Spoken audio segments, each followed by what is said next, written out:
E aí teve um dia que teve essa coisa, eu descobri que lá na Rússia se alugava caças. E eu falei, nossa, meu sonho voar de caça um dia, não sei o quê, só que era um valor absurdo, assim, né? E eu falei assim, pô, vou começar a empreender, fazer alguns ganha-pão assim por fora do trabalho para juntar dinheiro. Para ganhar aquela grana para um dia, juntar, quem sabe, voar ali. Fazer a meta ali, falar, olha, vou juntar milha no cartão, com um dinheirinho daqui, com um dinheirinho dali, com um monte de coisa.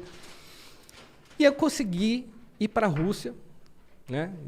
Essa história muito engraçada, né? Um pouco assim de um cara ingênuo que está querendo ser astronauta, não sei o que se transformou nesse livro aqui. E foi muito importante esse voo, porque foi um outro marco na minha vida. E foi muito interessante. Eu cheguei lá na base soviética, né? Então era tudo secreto, não sei o que. Os caras não deixavam você filmar nada, não sei o que. Você tinha que usar os filmmakers locais, né? Da própria base, que eles têm, onde eles podem apontar, tem não podem apontar certo, a câmera, né? Claro. Né? Então eles dão uma aula muito rápida de como você vai voar no caça, tá? Uma coisa assim, bem ao Russian style, né? Tipo, preparação quase nula, né? Para você subir, embarcar no avião. E aí eu estava lá no cockpit do caça, né? Me sentindo rei. Falei, nossa, estou realizando um sonho. Eu não vou ser astronauta, mas pô, só de voar num caça, acho que eu já consigo realizar meu sonho, né? E o russo falava assim, tá vendo esse botão aqui? Tô. Se você tocar, você morre. Bem tranquilo, né? Tipo russo mesmo, né? Aí ele falou, ó, e esse botão aqui? Então, se você tocar, você morre. Caramba, tudo. Ou seja, não toca em nada, era mais fácil ele falar assim, não era não, cara? Não, assim, o treinamento russo é uma maravilha, né? Qualquer coisa que encostasse, eu morria, né? Eu falei, acho que vocês vão ter que carregar uma múmia aqui dentro, porque não dá, né? Um peso morto, né? Dentro do avião. Mas eles devem ficar com medo danado de um cara sentar ali, né? E começar a mexer em tudo, né? Então acho que eles devem fazer esse tipo de terror aí, né? Então, aí tinha aquela alça, tem uma alça em forma de borboleta que fica aqui nessa região aqui do corpo. E eu falei, essa alça aqui é para ejeção, né? Então eu me salvo. Ele falou, não, você morre. Eu falei, ué, mas você tem ejeção? Eu vou morrer? Ele falou, você não pode se ejetar de qualquer altitude, tem a altitude certa para se ejetar e tudo mais, tem um monte de coisa, né?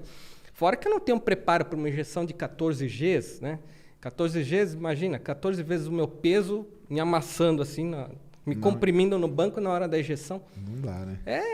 Eu ia voltar com a coluna toda arrebentada, né? Então, bom, depois desse treinamento maravilhoso, né, que eu não podia toque em nada, encostar em nada, que senão eu morria, né? Basicamente era uma coisa assim. Eu comecei a sentir uma certa alegria, né, no voo. Falei, olha, eu vou realizar o voo de qualquer forma, independente de qualquer coisa. Se eu morrer, vai ser feliz. Então, foi mais ou menos por aí. E aí o caça sobe, que é aquela coisa assim, sai de 0 a 400 km horários assim em 1 segundo, né? Então praticamente um chute nas costas. E aí você tá com aquele capacete e tal, e aquela cápsula ali, né, de vidro toda, o cockpit fantástico de um caça. E aí eu cheguei na estratosfera com esse avião, que é o ápice dessa viagem, é você poder estar com um avião que era muito superior aos nossos aviões da FAB, e uma turbina dele sozinha era mais potente que as 2 turbinas do nosso F5, né, da FAB. Então, e ele tinha 2 turbinas. Mas então, você já tinha voado aqui no Brasil em algum caça desses ou nunca? Não. Nunca? Foi o primeiro, assim? Foi o primeiro e eu já fui Caramba! de cara no suprassumo, né, na Força Aérea, ali na... Mas a centrífuga e tal, você tinha feito antes? Sim, já tinha Você feito. tinha mais ou menos já tinha. uma ideia da sensação que ia ter, né? Tinha. E para mim, assim, mais uma coisa que era um hobby que eu ia depois colocar no meu currículo se tivesse o chamamento. A questão é que desde 98 até hoje não teve outro chamamento. Eu entendi. Tudo que você foi fazendo depois foi esperando um novo chamamento público para ser astronauta mesmo. Exatamente. Astronauta tipo oficial do Brasil, né? Entendi. Era esse o meu desejo, era ser astronauta de profissão. E aí o que aconteceu? Cheguei lá na estratosfera. E aí aquela pergunta que não quer calar. E a Terra, como que ela é? Lá de cima, quando você vê. Olha, eu vi que a Terra é arredondada. Você não vê lá da altitude que eu estava todo o globo. Você precisa estar lá perto da Lua, no meio caminho pelo menos, para você ver o globo. Mas dali você já consegue ver a curvatura, né? Da Terra, você já consegue ver as nuvens lá embaixo, você já consegue ver o espaço em cima da sua cabeça, porque uma vez que você está voando na estratosfera, você está na camada de ozônio da Terra, né? Então você está mais que o dobro da altitude de um avião comum, está ali com os equipamentos todos, né, do cockpit, de segurança, oxigênio, pressurização de cabine. E o interessante é que nessa altitude, a gente sabe que no nível do mar, a água tem a temperatura de ebulição em 100 graus Celsius. Só que essa temperatura ela vai diminuindo, né, conforme mais alto você chega. Então, no Himalaia, a temperatura de ebulição da água é 70 graus Celsius. E ali onde eu fui, eu não lembro agora, algo como, sei lá, uns 40 e poucos graus Celsius.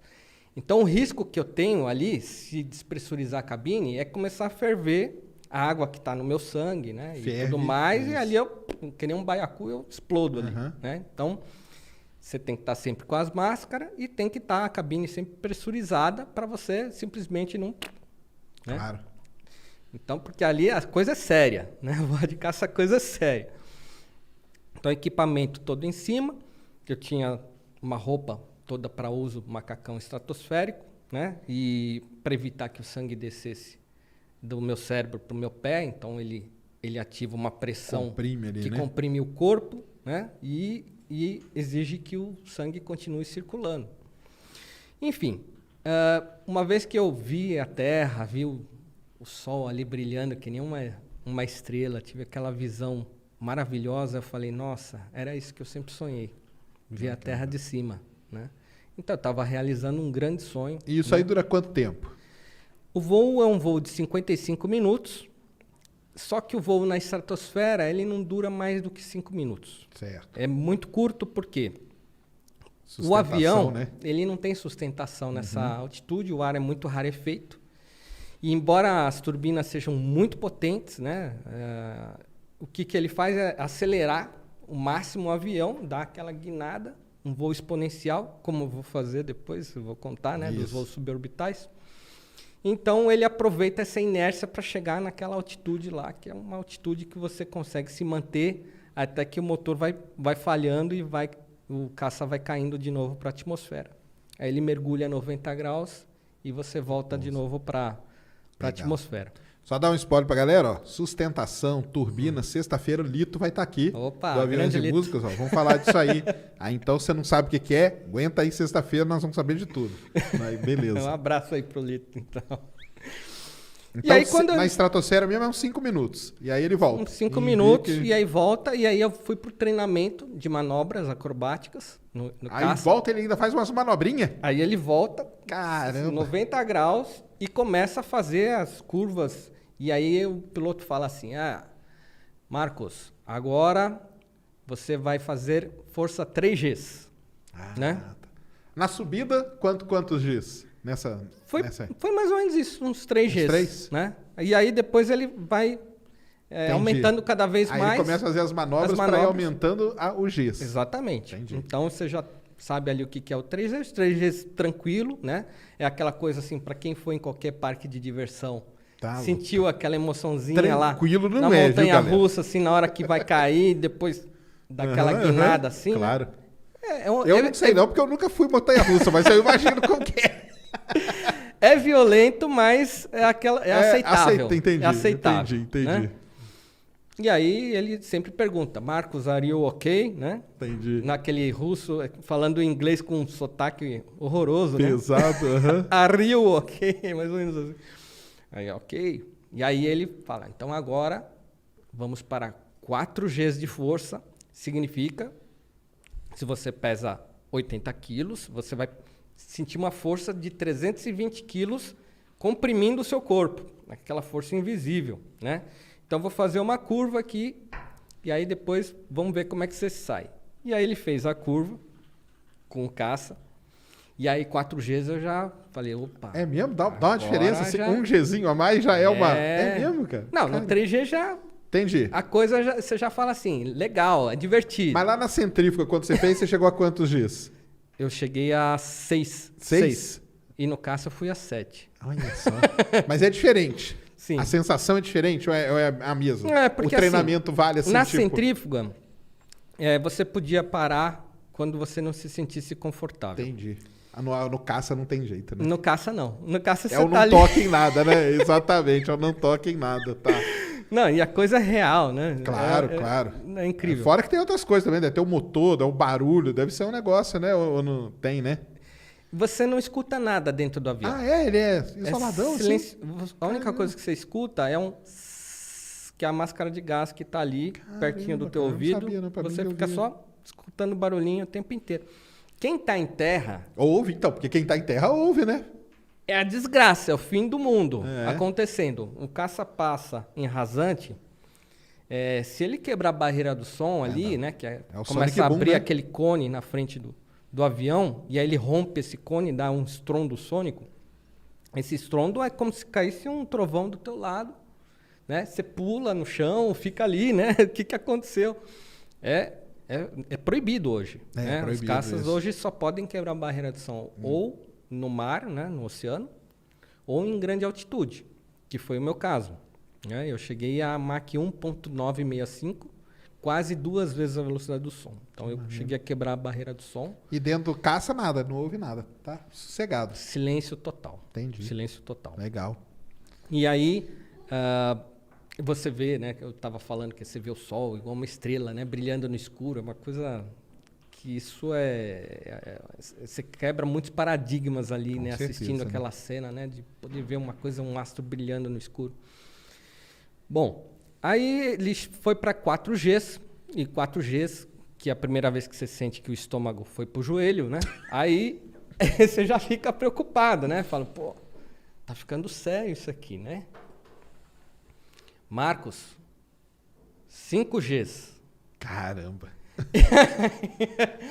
E aí eu me preparei, e aí ele fez um ângulo... São ângulos cada vez mais fechados, com o avião. E aí, nos 5Gs, eu tive uma coisa chamada blackout. Caramba! Blackout é o seguinte, como o globo ocular tem umas veias assim, muito fininhas, né? O sangue não tem força para distribuir ali por todo o seu globo ocular.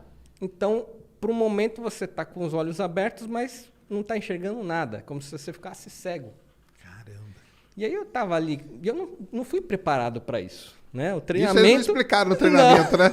Não. Sacanagem do russo, né, cara? Pô, não. Só falou que não era para tocar em nada, podia ter falado, ó, no 1G você vai sentir isso, no 2 isso.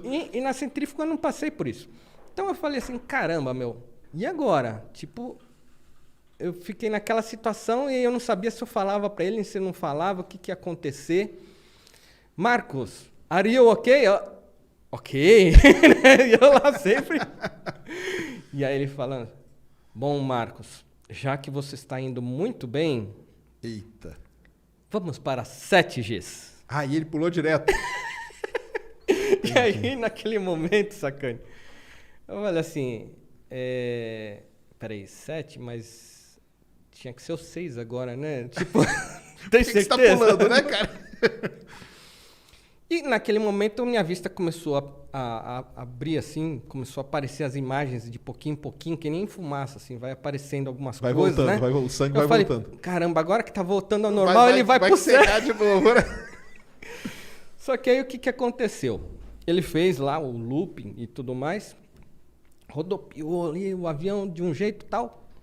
E aí o sangue dentro da gente, nesse instante você percebe que o teu corpo é uma pele que segura uma bolsa d'água, né, que é o sangue, e o sangue fica ali, né, de um lado para o outro no teu cérebro, no teu corpo. Cara. Aí eu desmaiei. Desmaiou? Tive aquele desmaio, que é um desmaio muito comum, inclusive faz parte do treinamento você desmaiar. Então... Nesse momento, a roupa ela não consegue mais funcionar, porque a força é muito, maior muito aqui, rigorosa. Né? E o desmaio é o nosso corpo que desliga quando você está realmente abusando. Ele economiza a tua energia, é uma ferramenta interessante que o corpo humano tem. Ele desliga você por um tempo para você se recompor, digamos assim, né? Então, o que acontece é que o pescoço fica mole, mas ele não aguenta a cabeça e você simplesmente cai ali. E é fração de segundos mesmo. Entendi. Porque rapidamente ele estabelece, né? Ele nivela o caça. E aí você volta. E aí o sangue começa a voltar tal, e você acorda, digamos assim. Só que o que acontece é que você acorda como se você estivesse pulando o espaço-tempo. Você não lembra que desmaiou. Entendi. Olha então ele pergunta assim, Marcos, você está bem? Eu falo, claro, estou muito bem. Ele fala, não, você não está bem. Você desmaiou. E como que ele sabe? Ele tem um porque monitoramento? Ele tem um espelhinho assim em cima da cabeça tem um retrovisorzinho ali e ele vai... Igual de carro ali. Aí ele fica só olhando, né? Entendi. E aí eu falei, não, eu não desmaiei, eu estou completamente lúcido, estou muito bem, dá para ir mais até. Ele falou, não, você não está bem e depois você vai ver no vídeo. Mas tem uma câmerazinha que foi te filmando? Tinha, lá no cockpit tinha uma GoPro que vai te acompanhando. E aí depois você viu mesmo. E tem as estatísticas lá, quantos Gs, que altitude você tá e tudo mais. Porque isso aí depois, a ideia é o quê? Vai tipo para um currículo lá, vai para uma ficha. Quantos dias que você suportou ali? Ele termina, né, a experiência, ele preenche um relatório, fica para você de presente o relatório. Porque poderia ser usado lá no tal do concurso, né? Exatamente. Só que aguentei, né, tem um treinamento de E aí, exatamente nesse momento que, enfim, eu passei por todo esse treinamento, o caça pousou e aí foi aquele momento da felicidade de tirar uma foto, né, com a bandeira do Brasil lá, todo feliz, assim, fui para a estratosfera, voei num caça. Mas chegou a passar mal, não? Só mesmo desmaiou? Não, eu não passei mal. Tinha um saquinho assim na perna, né, dentro do uniforme, que era para se você, né, tivesse que gorfar os líquidos, né, estomacais. Né? Entendi. Ainda bem que eu estava com o estômago bem vazio ali. O que aconteceu mesmo de efeito foi a cegueira e depois o desmaio de frações ali. E os desmaios, né? Entendi. No treinamento total, eu tive 3 desmaios. 3? Foram 3 desmaios, né? Então, eu estava ali falando assim, ó, manda pau e vamos embora que mas eu tô isso aqui aí para treinar. te aprova nos 7 Gs, por exemplo, ou não? Então, aquele relatório que ele dá para mim, fica comigo, isso é uma coisa que eu endosso ali no meu currículo, falo, olha, já tive experiência em caça supersônico, 7 Gs, né? Já voei a tantos quilômetros, tudo isso é documento, Entendi. Entendi. Né? Que você pode carregar no caso de um chamamento público, né? Eu não sou da Força Aérea, mas olha aqui, ó, tenho esse documento que eu realizei o treinamento que um astronauta, enfim, de vez em quando, se é necessário, né, que se coloque esse tipo de regra, né, para seja um requisito. Pré-requisito, né? Então eu estou atendendo, né?